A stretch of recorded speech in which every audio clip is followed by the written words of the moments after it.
ఈ రోజు మరొకసారి సమ్మక్క సారలమ్మ రెనోవేషన్ జరిగే పనులు దేశ చరిత్రలోనే కాదు ప్రపంచ చరిత్రలో గిరిజనులు సాంప్రదాయబద్ధంగా సమ్మక్క సారలమ్మకు సంబంధించిన రెనోవేషన్ పనులు యుద్ధ ప్రాతిపదికన రైట్ టైంలో కంప్లీషన్ కి దగ్గరలో ఉన్నాయని చెప్పడానికి సంతోషిస్తున్నాను.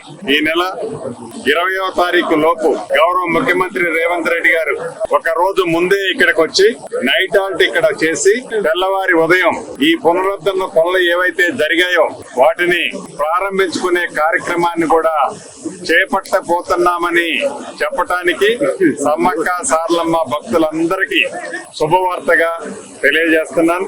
ఈ సంవత్సరం జాతరను పురస్కరించుకొని ప్రతి జాతరకి వచ్చేదానికంటే కూడా ఒక తెలంగాణ రాష్ట్రంలోనూ పరిసర ప్రాంతంలో ఉండే రాష్ట్ర ప్రజలనే కాకుండా దేశంలో ఉండే కోట్లాది మంది ప్రజలు ఈ సమ్మక్క సారలమ్మ జాతరకి ఇచ్చేస్తున్నారనేది ఇప్పటికే సమాచారం అందుతుంది.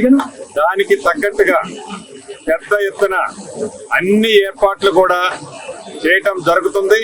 మౌలిక వసతులతో పాటు అన్ని ఏర్పాట్లు కూడా ప్రభుత్వ పక్షాన చేయాలి అని గౌరవ ముఖ్యమంత్రి గారు ఆదేశించారు. స్థానిక శాసనసభ్యురాలు సోదరిమణి సీతక్క గారు నిత్యము ఇక్కడే ఉండి పర్యవేక్షిస్తూ పనుల్ని వడివడిగా రైట్ టైంలో కంప్లీట్ చేయడానికి కృషి చేస్తున్నారు. తప్పకుండా ఆ అమ్మవార్ల దయతో ఈ కార్యక్రమం, ఎందుకంటే మేము ఛాలెంజ్ గా ఈ ప్రభుత్వం చేపట్టింది, తక్కువ టైంలో రాతితో ఒక 200 సంవత్సరాల వరకు చెక్కు చెదరకుండా ఉండే విధంగా ఈ కార్యక్రమాన్ని చేపట్టింది మొదలు ఎలా పూర్తి చేయాలని అధికారులు కానీ మా సహచర మంత్రులు కానీ ప్రజాప్రతినిధులు కానీ మీడియా మిత్రులు కూడా ఎప్పుడు కోఆపరేట్ చేస్తూనే ఉన్నారు. పాజిటివ్ గా కంప్లీషన్ కోసం సహకరిస్తున్న ప్రతి ఒక్కరికి మరొక్కసారి అభినందనలు, కృతజ్ఞతలు.